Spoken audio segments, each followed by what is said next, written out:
Second conditional, unreal possibility or dream. Демек, бұл қырғызша шарттуу ниет ыңғай. Ниет ыңғай. Ниет ыңғай. Шарттуу ниет ыңғай.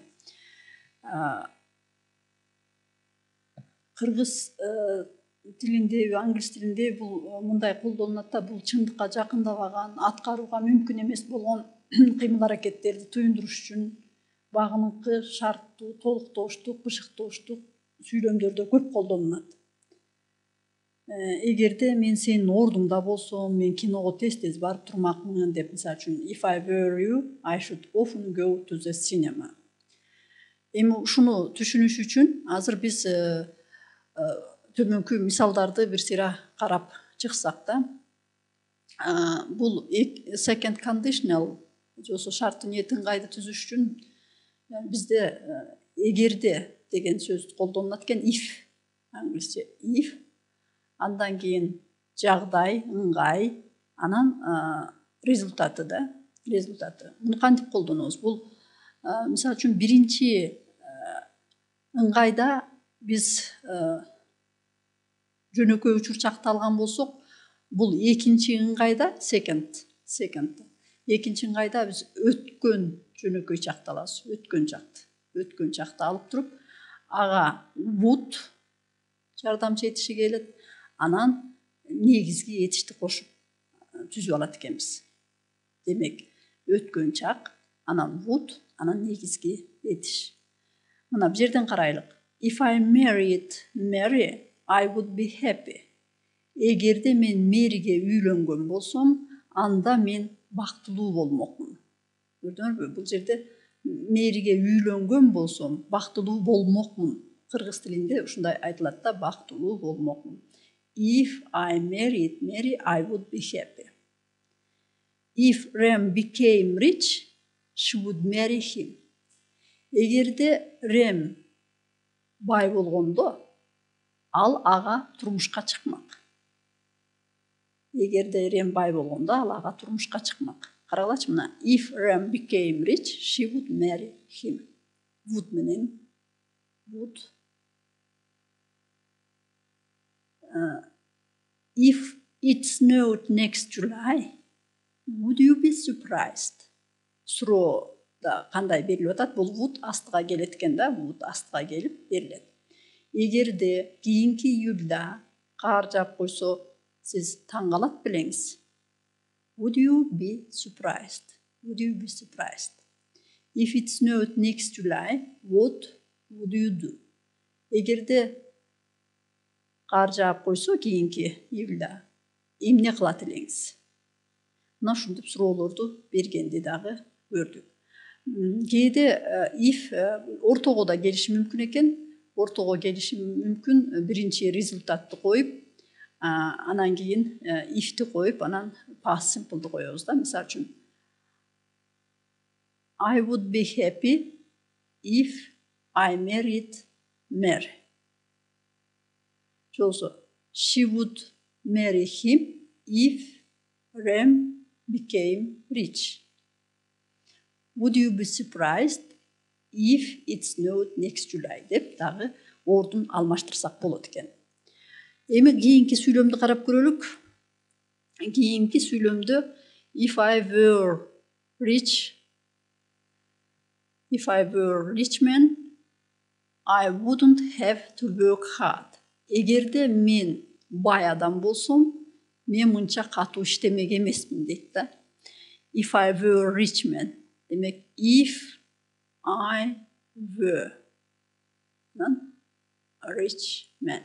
If I were a rich man, I wouldn't. Would коюлат.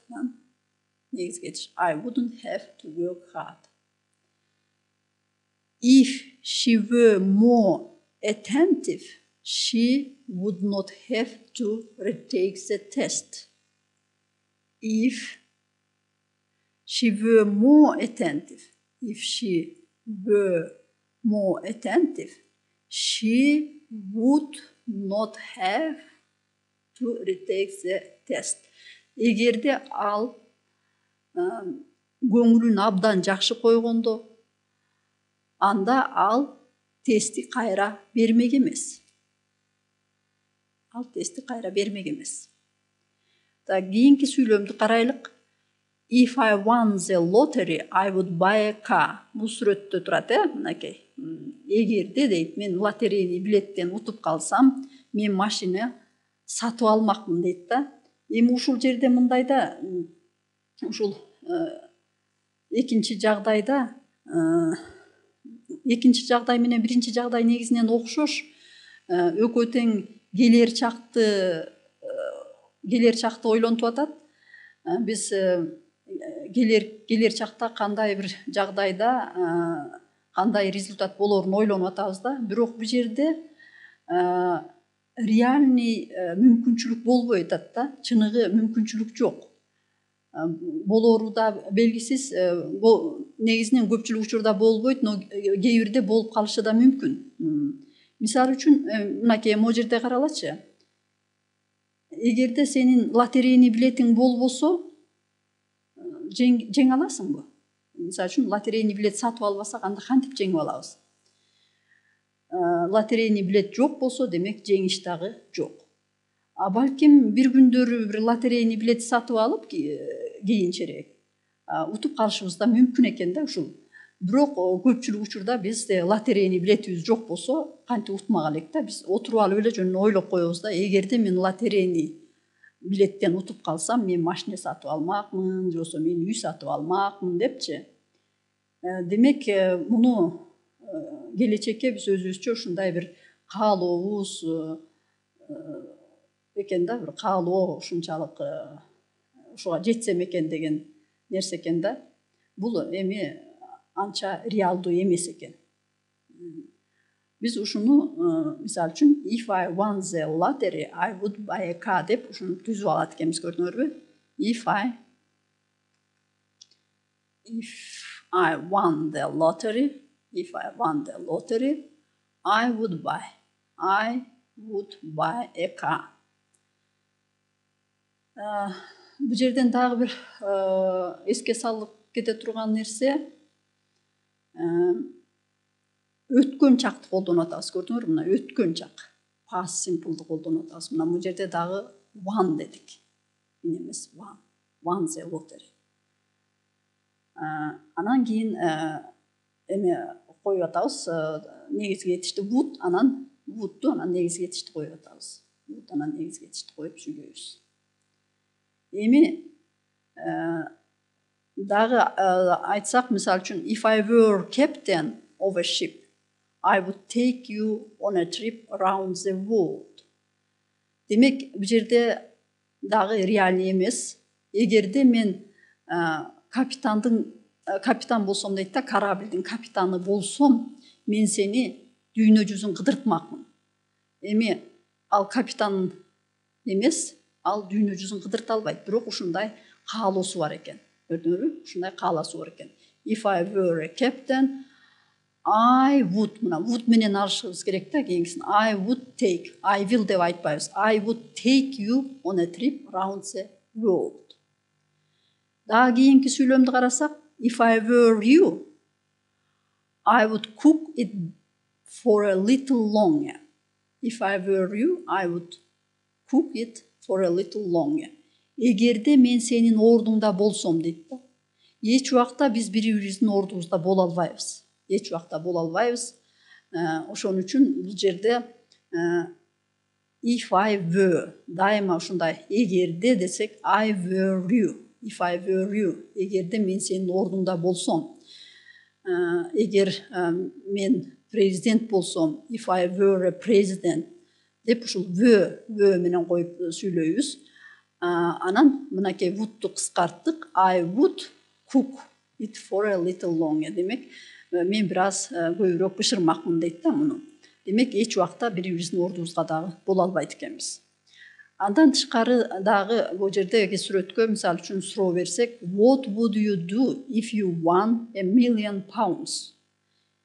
Эгерде миллион паунд утуп калсаң, эмне кылат элең деген суроо да. What would you do? Демек, суроо бергенде what would you do if you won £1,000,000? If I won £1,000,000, I would buy new big house and a car. Егерде мен £1,000,000 ұтып қалсам, мен жаңы чоң үй сатып алмақпын, жана машина сатып алмақпын дейді да. Демек сатып алмақпын. I would buy. If I won £1,000,000, I would buy new big house and a car. Кейінгі сөйлемді қарасақ, what would you do if you see a tiger in the street? If I saw, көрдіңіз бе, өткен шаққа қойдық. If I saw a tiger in the street, I would run away. Мен қашып кетмекпін, I would run away. Жолысы, I would greet with it. Жолысы, мен анымен саламдашмақпын. Демек, біз бұл екінші ыңғайда кейде біз мінтеміз ғой, егерде мен чымчық болсам ұшып кетмекпін да, If I were a bird, I would fly. Демек, бұл дағы біздің қалауымыз екен. Егерде мен чымчық болсам, біз еш уақытта чымчық бола албайбыз да, ұша албайбыз. Бирок ушинтип каалоорубузду англис тилинде ушинтип айтсак болот экен. Егерде мен чымчық болсам, if I were, I would fly.